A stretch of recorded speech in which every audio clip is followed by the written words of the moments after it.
Di antara kisah yang luar biasa di perang Badar teman-teman sekalian adalah kisah datangnya atau hadirnya para malaikat. Dan ini luar biasa ini. Malaikat hadir dan mereka disaksikan oleh orang-orang kafir Quraisy, pasukan kufar yang menyaksikan. Para sahabat tidak melihat para malaikat pada saat itu. Dan ini Allah ceritakan lengkap panjang lebar dalam surah Al-Anfal, surah nomor 8 ayat 9 sampai ayat 14. Silakan dibuka Qur'annya, saya bacakan. Al-Anfal surah nomor 8 ayat 9 sampai ayat 14. A'udzu billahi minasyaitonir rajim. إذ تستغيثون ربكم فاستجاب لكم أني ممدكم بألف من الملائكة مردفين وما جعله الله إلا بشرى ولتطمئن به قلوبكم وما النصر إلا من عند الله إن الله عزيز حكيم إذ يغشيكم النعاس أمنة منه وينزل عليكم من السماء ماء ليطهركم به ويذهب عنكم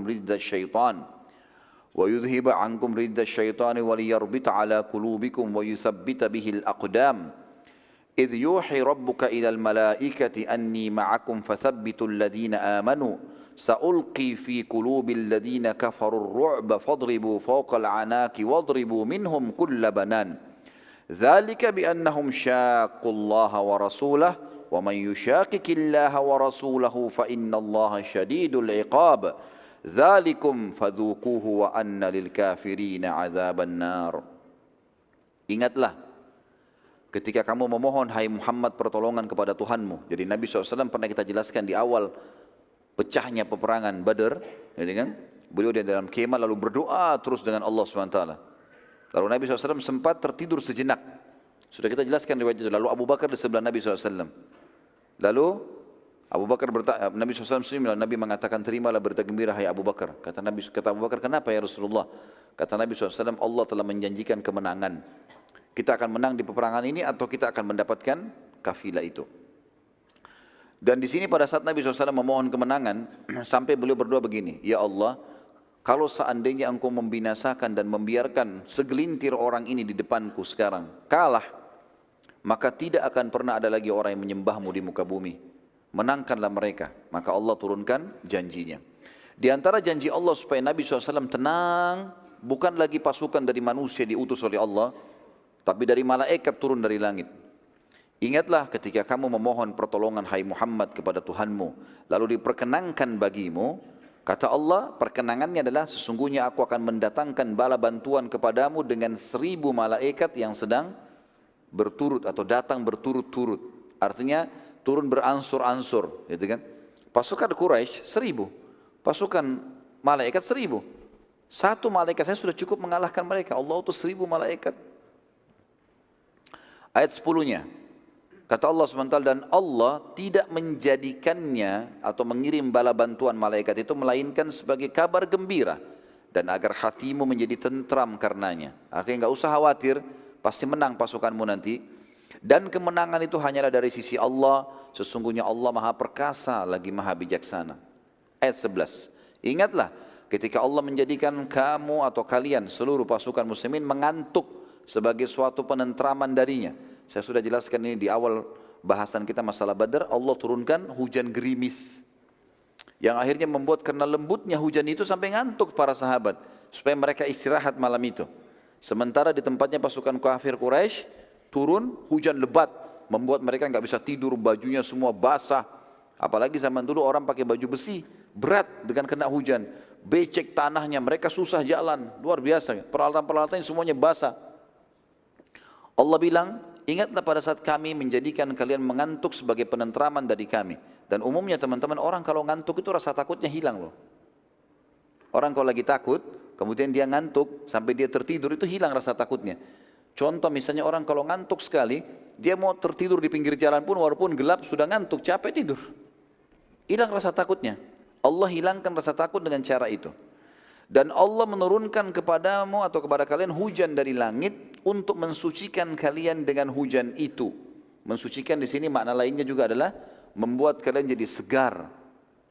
Karena kan kita tahu bersuci dengan air kan gitu. Bersuci dengan uduk, bersuci dengan mandi. Itu maknanya. Yang makna yang paling dekat kata ulama adalah makna ini.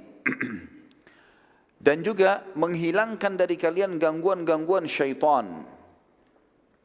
Dan untuk menguatkan hati kalian dan memperteguh dengannya telapak-telapak kaki kalian. Karena tadi hujannya gerimis, tanah padang pasirnya cuma kena basah sedikit, mereka bisa mudah melalui atasnya. Ayat 12-nya, ingatlah ketika Tuhan kalian atau Tuhan Muhammad mewahyukan kepada para malaikat, sesungguhnya aku bersama kalian, maka teguhkanlah pendirian orang-orang beriman. Artinya malaikat dimotivasi oleh Allah, datang perang, jalankan tugas. Aku akan bersama dengan kalian. Aku akan masukkan ketakutan di dalam hati orang-orang kafir atau ke dalam hati orang-orang kafir. Maka penggallah kepala mereka dan pancunglah tiap-tiap ujung jari mereka. Ini perintah Allah khusus kepada para malaikat. Nanti kita akan bahas di penutupan bahasan masalah perang Badar, di mana Nabi SAW mengatakan, maukah kalian melihat perbedaan antara korban kalian dan korban malaikat? Kata para sahabat, iya ya Rasulullah. Kata Nabi SAW, kalau kalian temukan di bagian penggalan. Jadi semua korban malaikat pasti kepalanya terpenggal. Jadi bukan hanya ditusuk kayak manusia lakukan, memang dipenggal kepalanya dan jari-jarinya dipotong. Dan di situ ada luka bakar. Ini perintah Allah kepada para malaikat, penggallah kepala mereka dan pancunglah tiap ujung-ujung jari mereka. Perintah Allah begitu, kuasa Allah. Ayat 13. Ketentuan yang demikian itu adalah karena sesungguhnya, kenapa Allah suruh begitu hukum mereka? Karena mereka menentang Allah dan Rasulnya. Keluar dari Mekah memang mau memerangi agama Allah ini, mau memerangi Rasulullah SAW. Dan barang siapa yang menentang Allah dan Rasulnya, sesungguhnya Allah amat keras siksaannya. Ayat 14. Itulah hukuman dunia yang ditimpakan atas kalian. Maka rasakanlah hukuman itu. Ini perkataan Allah kepada orang-orang kafir. Sesungguhnya bagi orang-orang kafir itu ada azab neraka di akhirat yang menunggu nanti. Selain siksa dunia ini juga di akhirat akan ada siksaan. Saksi bahasan kita adalah awal ayatnya tadi ayat 9. Allah menurunkan 1000 malaikat dan setelahnya juga tadi Allah mengatakan memerintahkan malaikat di ayat 12-nya agar menguatkan orang-orang beriman dan memenggal kepala orang-orang kafir dan juga memotong jari-jari mereka. Nabi SAW bersabda, apakah kalian ingin melihat perbedaan korban kalian dengan korban para malaikat? Kata para sahabat, tentu ya Rasulullah. Kata Nabi SAW, lihatlah leher dan tangan mereka yang terlihat tanda terbakar api, berarti korban malaikat, karena malaikat berperang dengan pedang dari api neraka. Para sahabat berkata, kami pun memeriksa para korban Quraisy setelah terjadi peperangan setelah perang, dan kami temukan seperti yang diinformasikan oleh Rasulullah SAW.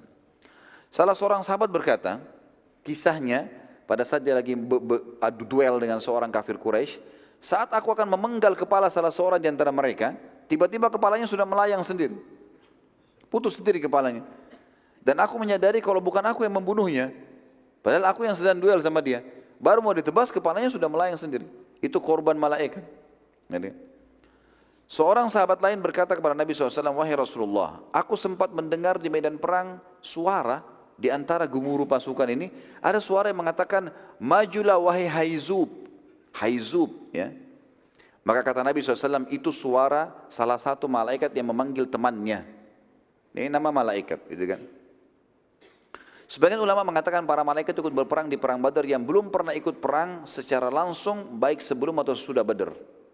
Hadir di kancah peperangan iya, tapi ikut membunuh orang kafir itu baru terjadi di Badar saja. Karena itu perintah Allah kepada mereka. Pada saat Hunain, nanti kita bahas di pembebasan kota Mekah, setelah pembebasan kota ada perang Hunain. Malaikat hadir tapi tidak ikut di kancah peperangan. Karena muslimin sudah menang, gitu. Ini di perang Badar. Nabi SAW khawatir jangan sampai umatnya dikalahkan peperangan pertama ini. Maka Allah melibatkan para malaikat. Ada seorang sahabat orang asli Badui namanya Khabbab bin Alham. Khabbab bin Alham radhiyallahu anhu, dia cerita, dia rupanya waktu itu sedang tidur di atas pohon kurma. Dia naik di atas pohon kurma, di atas dia duduk, dia baring-baring. Ya. Dia dari jauh dia lihat peperangan, dia nggak tahu kalau tadi ada peperangan nih. Dari jauh dia lihat peperangan, gitu kan. Maka dia cerita tentang peperangan Badar itu. Dia mengatakan, aku dikejutkan dengan hanya beberapa saat saja, tiba-tiba Quraisy sudah kocar-kacir, kalah semua nih, gitu kan. Karena awal pecikan takbir, muslimin sudah menyerang dan target utamanya adalah masuk surga. Karena Nabi mengatakan kan, kalau masih ingat ada kisah sahabat yang lain, yang Nabi mengatakan, tidak ada seorang pun dari kalian yang hadir di Badar ini kemudian mati kecuali dia pasti masuk surga. Yang dia mengatakan bakhin, indah sekali Rasulullah. Berarti semuanya dijamin masuk surga nih. di Badr. Maka mereka semua kejar surga. Karena sahabat ini bilang, ya Rasulullah, apakah saya tinggal maju melawan Quraisy, ditusuk, mati, masuk surga, luasnya seluas langit dan bumi. Mana lainnya diampuni semua dosaku, segala macam. Kata Nabi SAW, iya. Itu sebabnya saya mengatakan bakhin ya Rasulullah. Jadi semua sahabat itu menyerang, ngejar itu. Bagaimana mati? Ditambah lagi, pada saat serangan Mu'adz tadi dan Auf bin Afra. Radhiyallahu anhu Juma'in ini luar biasa. Makin mengocar-ngacirkan itu.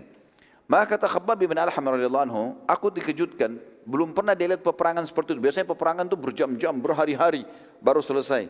Ini baru beberapa saat sudah kocar-kacir Quraisy. Aku berkata demi Allah, sungguh aku belum pernah melihat keajaiban seperti hari ini. Jumlah dan kekuatan lebih besar, berlarian seperti wanita. Begitu bahasanya dia ya. Khabbab bin Al-Ham ini teman-teman, waktu itu dia bicara ini belum masuk Islam. Belum masuk Islam, dia masih dalam keadaan kafir. Seorang badui, enggak ada hubungannya dengan peperangan ini. Tidak ngerti agama Islam, tidak ngerti apa-apa. Pada satu waktu di perang Ahzab, nanti kita bahas perang Ahzab ya. Perang Ahzab ini disebutkan dalam Al-Quran surah nomor 33, namanya surah Ahzab juga. Nanti ada bahasan sendiri. Setelah perang Ahzab, Khabbab bin Al-Ham ini datang masuk Islam ke Madinah. Dia mulai dengar apa itu Islam, lalu dia masuk Islam.